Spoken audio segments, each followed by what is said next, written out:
Romans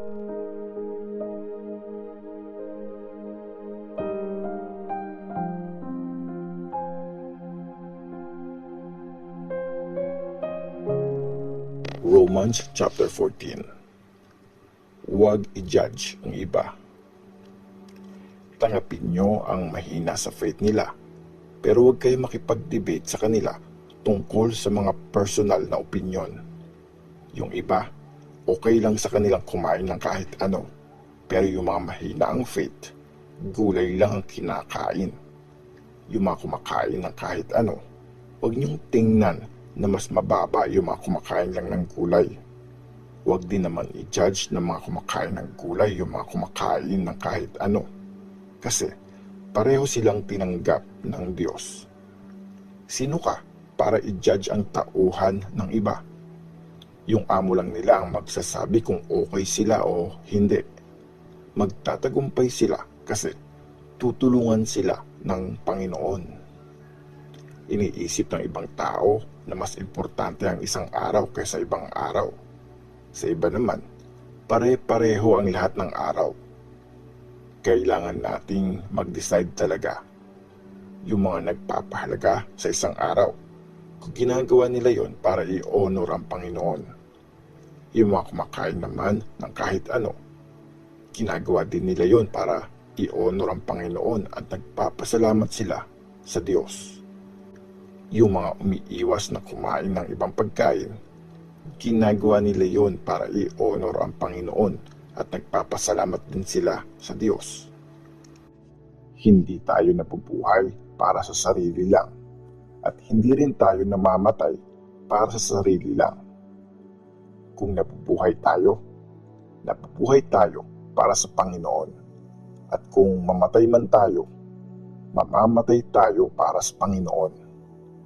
Kaya mabuhay man o mamatay tayo, pagmay-ari tayo ng Panginoon.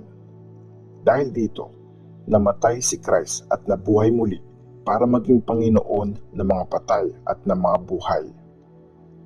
Kung gulay lang ang kinakain mo, bakit mo sinujudge ang iba? Kung kumakain ka naman ng kahit ano, bakit mo minamaliit ang ibang Christians? Lahat tayo ay tatayo sa harap ng Diyos para i-judge niya. Nakasulat sa Scripture.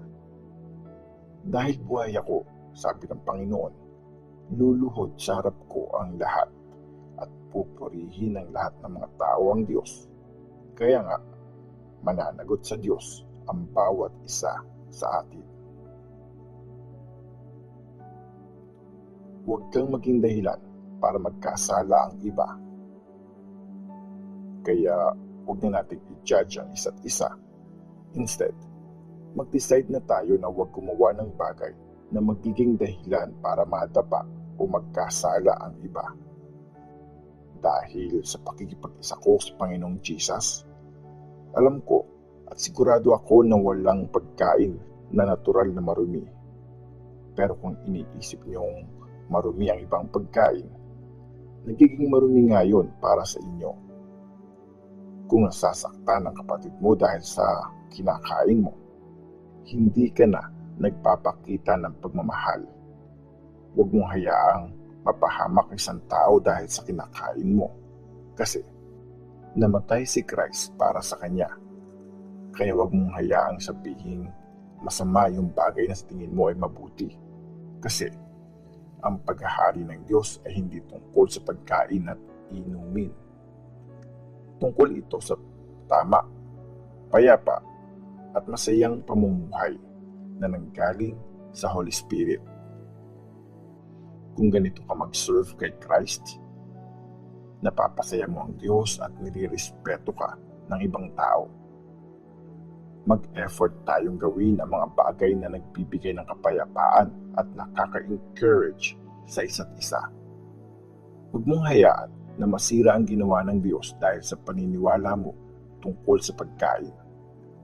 Pwedeng kainin ang lahat ng pagkain, pero maling kumain ng kahit ano kung yun ang magiging dahilan para magkasala ang iba.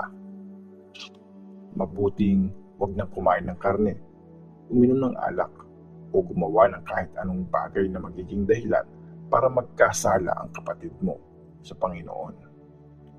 Ikaw at ang Diyos lang ang dapat makaalam ng paniniwala mo tungkol sa mga bagay na ito. Blessed ang taong hindi nagigilty sa mga bagay na ginagawa niya na alam niyang tama. Pero kung nagdududa ang isang tao sa kinakain niya, nagkakasala siya kasi hindi ayon sa paniniwala niya ang ginagawa niya.